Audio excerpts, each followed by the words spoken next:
So I'll proceed on further to show you how to sell on the app. So how do you perform a sale? Go to the menu, go to selling, and if you have added all the products the way I've shown you, or if you decide to do a bulk upload, then you can be able to see all the products listed here. And then if a customer comes in, just click on the products that they have bought. And maybe for this case we can do whatever we have just added. So we can do for the trench coat, and we can even add for strawberry lip gloss. So anything that the customer has chosen, click on that specific item.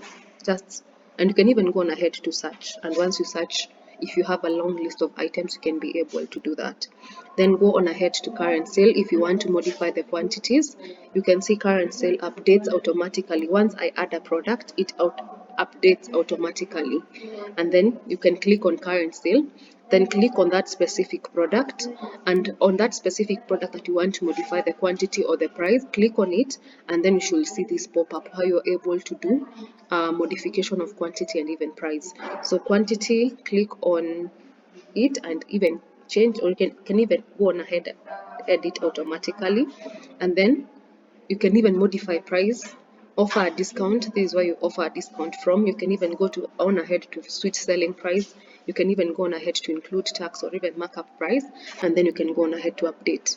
So once you do that, it picks the new price and it doesn't change the other price for the other product, and also the quantity, and automatically increases. You see how much the customer is being charged. So that is basically it. If you want to change anything, modify quantity, modify price, even offer a discount, just click on that product and you'll have a pop-up that allows you to be able to do that.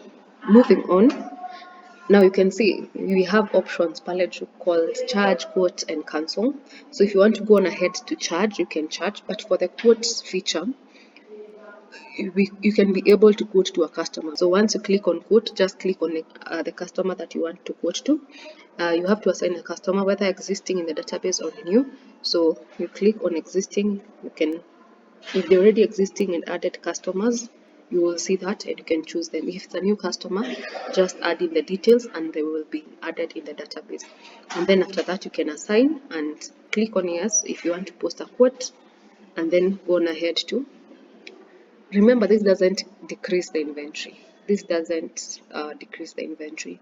This is just a quote so that the customer can see how much they will be needed or needing. Then you can be able to share quote via WhatsApp, via email, or the apps that you have. Then you can also print that quote to give to a customer. And once that is done, you can always go back to new sale. So that is how to quote. That is the first process. Then I'll show you how to sell.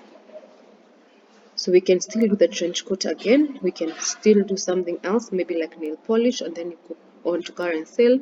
I've said you can modify. If there's no need to modify, you can go on ahead to charge. Remember, for this, we're trying to now charge, not quote. So under charge, you can always assign a customer, and we advise, especially for customers that maybe are buying the unpaid order or it's a credit sale, it's important that you assign a customer. Once you assign a customer, you should be able to get the existing or new and add new information about that customer. If you do not need, this is a walk-in customer, do not feel the pressure to add their names. Don't even feel, you're not obligated to add the names of the customers, but this is, if this is something that you want to keep record of, that is the customers that are buying from you, then it's important for you to do so. Then choose the payment methods. You can always enable or disable under settings whichever payment methods that you usually use for your business. But for this, shows all the payment methods, and even bank, I believe, has been disabled. But we have other payment methods that you can enable under settings. So we have cash, M-Pesa, and paid order, credit card, check, credit, sale, invoice, and split the bill. So you can receive via cash, you can receive via M-Pesa, and all these other payment methods. We have split the bill, and I want to focus on this for this specific demo. Split the bill allows you to choose different payment methods. If it's cash, if it's M-Pesa, if some of it is going via credit sale, then you can always choose this. So you can add in the payment methods that you want, and once you do that, you can click on cash. Say cash, they're paying via 10,000 maybe, and then go on ahead to say M-Pesa, they are paying via this amount, and put in the reference amount, the reference code, So once you do that, that has been received, then you go on ahead to pay. And if you can see, automatically it has generated a receipt. So we'll be talking about the devices later on, but these are the devices that we also retail. And as you can see behind me, or on my background, we have different images that we'll be talking about later on. So automatically it prints, and this is how the receipt looks like. Yes, so after you've done that, then go on ahead to new sale.